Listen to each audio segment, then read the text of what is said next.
Okay, watu wengi wapo wanasumbuka jinsi ya kuangalia NIDA zao kama zimetoka online, na wengine wakiwa wanatumia device ndogo ambazo haziwezi kuingia katika mitandao au online. So kuna njia mbili ambazo unaweza kuangalia NIDA yako kama imetoka.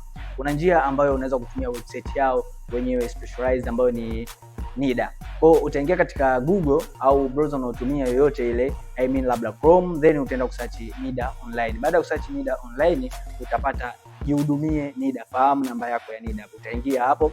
Baada ya kuingia, kama unavyoona, utaandika jina la kwanza, then utaandika jina la pili, then utaandika tarehe ya kuzaliwa, jina la mama, na utaandika jina la mama pia la mwisho.